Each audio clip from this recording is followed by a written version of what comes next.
ఇక కాంగ్రెస్ వాళ్ళు 5 నెలలు మేధో మదనం చేసి ఒక గొప్ప క్యాండిడేట్ని పట్టుకున్నారు. ఎవరైనా చింతపండు నవీన్ కుమార్ అలియాస్ తీన్మార్ మల్లన్న.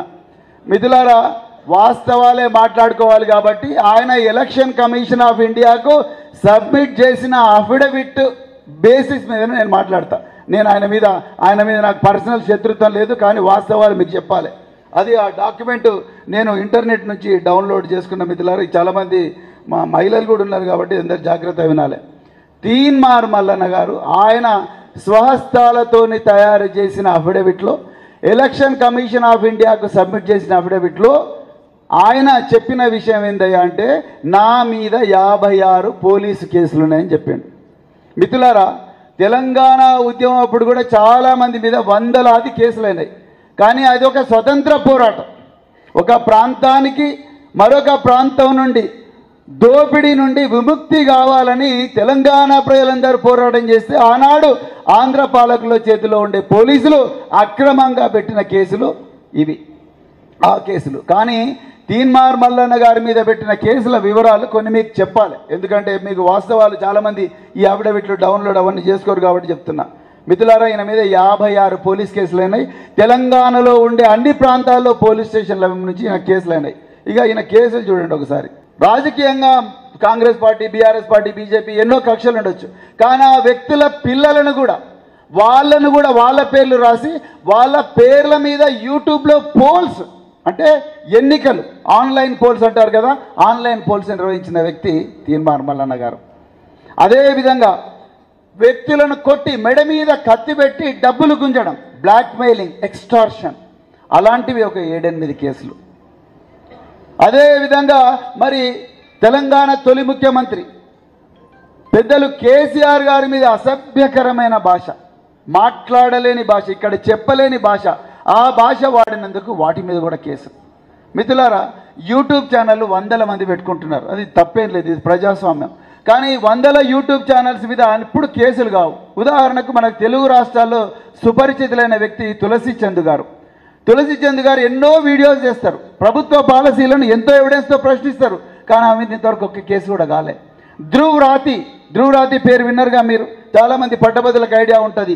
నరేంద్ర మోడీని గడగడలాడిస్తున్న వ్యక్తి, 20 మిలియన్ల ఫాలోవర్లు ఉన్న వ్యక్తి ధ్రువ్ రాతి, ఇంతవరకు ఒక్క కేసు కూడా అతని మీద కాలేదు. మరి తీన్మార్ మల్లన్న మీద ఎందుకైనా అంటే చేసేవన్నీ కూడా క్రిమినల్ పనులు.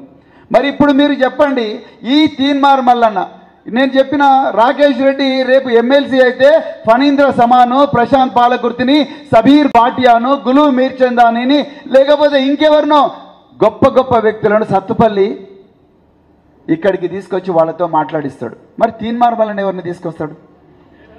72 రోజులు ఈ కేసుల వల్ల జైల్లో ఉన్న వ్యక్తి ఎవరిని తీసుకురాగలడు ఇక్కడికి? పిక్ పాకెటర్లు, జేబు దొంగలు, అవునా, మర్డర్ చేసిన వాళ్ళు, వాళ్ళని తీసుకొచ్చి ఆయన ఇవ్వాల్సి ఉంటుంది, అవునా కాదా? మరి తీన్మార్ మల్లన్నకు ఓటేస్తారా, రాకేష్ రెడ్డికి ఓటేస్తారా? ఇప్పుడు చెప్పండి, ఎవరికి ఓటేస్తారు మీరు? రాకేష్ రెడ్డికి అయితే 2 చేతులు ఎత్తండి. జై తెలంగాణ.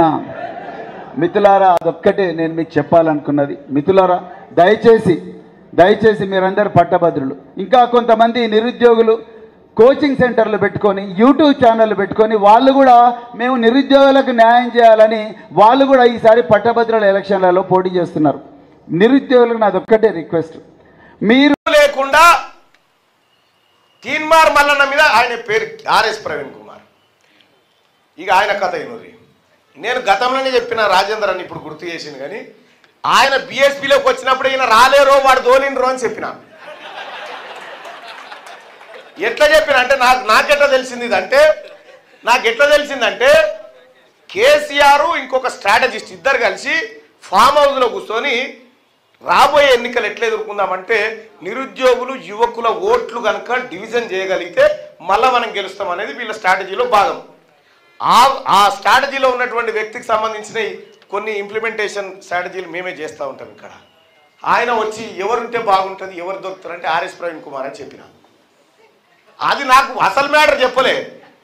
ఎవరు ఇన్ఫ్లుయెన్స్ చేస్తారంటే ఈయన అనగానే ఈయనను ఎత్తుకొని ఫామ్ హౌస్ పోయారు. నీ గుండె మీద సారీ నీ గుండె మీద వస్తే చెప్పు, నువ్వు పాబోదుకు పోయి డీల్ చేసుకున్నావా లేదా? ఈ పోరగాళ్ళ ప్రభుత్వానికి వ్యతిరేకంగా ఉన్న ఓటు చీల్చి కొద్ది ఓట్లతో మళ్ళీ కేసీఆర్ గద్దెనెక్కాలంటే కేసీఆర్ దత్తపుత్రులు లెక్క మళ్ళా ఇక్కడికి వచ్చి బీఎస్పీ కేసీఆర్ ఖబర్దార్ తొడలు కొడతా బడుగు బలహీన వర్గాలని నీ యాక్టింగ్ అంతా నేను బ్రహ్మానందాన్ని చూసినట్టు చూస్తుంటాను. వాళ్ళకి తెలియకపోవచ్చు కానీ నాకు తెలుసు.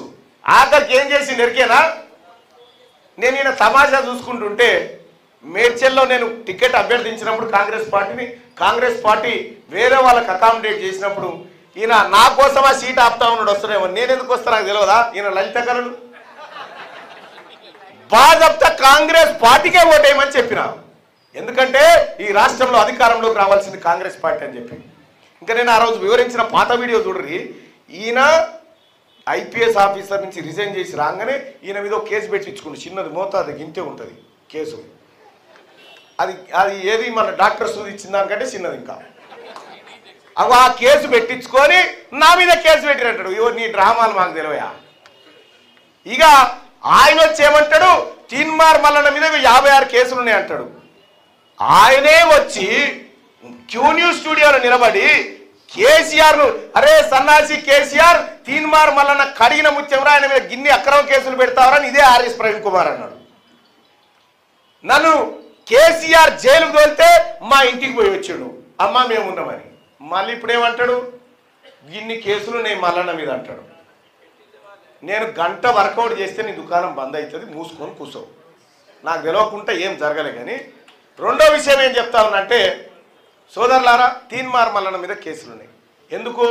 ఈ ప్రజల హక్కుల కోసం అడిగినందుకు, ఈ పిల్లలకు ఉద్యోగాలు ఇవ్వమన్నందుకు అడిగినందుకు, వీళ్ళకు సరైన సకాలంలో జీతాలు ఇవ్వమన్నందుకు నా మీద కేసులు పెట్టాడు. సరే 20 కేసులు ఉన్నాయి. నేనంటే ప్రజల కోసం పోరాడి చేశాను. నీ చెల్లి ఎందుకు పోయింది జైలుకు? ఏ బార్డర్ల కొట్లాటకు పోయింది? సైనిక యుద్ధాన్ని చేసిన అది సారదంద చేసిపోయింది. నీ చెల్లె పోయిన పోకడకు ఆమెనట కడిగిన ముత్యమట. కేసీఆర్ అంటాడు ఆమె కడిగిన ముత్యం అంటాడు. నువ్వు కడిగిన ముత్యమా మరి దేంతో కడగాలో మీరే చెప్పాలి. మళ్ళీ అదే సారబోసి కడగవలసి వస్తాడు. ఇల్లంతా దొంగల ముఠ. కేసీఆర్ ఇల్లంతా దొంగల ముఠ. మా రాజేంద్ర అన్నట్టు చెప్పినట్టుగా టేపులు పెట్టుకొని కాదు, ఇక్కడనేమో టేపులు పెట్టుకొని గజాలల్లా, వాళ్ళేమో గొలుసులు పెట్టుకొని తిరిగిరు. పెద్ద గొలుసులు పెట్టుకొని తిరిగి హైటెక్ సిటీ చుట్టూ ఎక్కడికక్కడ దోపిడీ చేసిరు. మీసం మేలెత్తాడని మీసాలు లేవు వాళ్ళకి. ఇగో ఇటువంటి డైలాగులు కొట్టి జనాన్ని అనేకమైనటువంటి కన్ఫ్యూజన్కి. తీన్మార్ మల్లన్న మంచోడా కాదా ఈ జనాన్ని అడిగితే తెలియరా?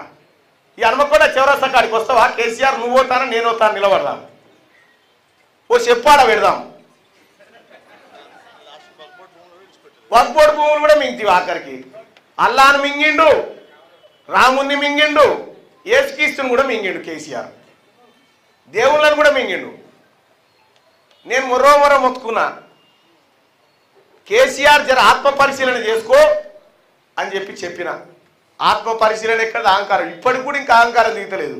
ఏమంటే ప్రజలే తప్పు చేసిరా, మాదేం పోయింది అంటున్నాడు. ఇప్పుడు ఓట్లు లేకపోతే ప్రజలు తప్పు చేసినట్టట. మా నాయన రాజేంద్ర గెలిస్తే ప్రజలు తప్పు చేసిరు అంటుడు. సిగ్గుండాలి ఏమన్నా చెప్పేందుకు.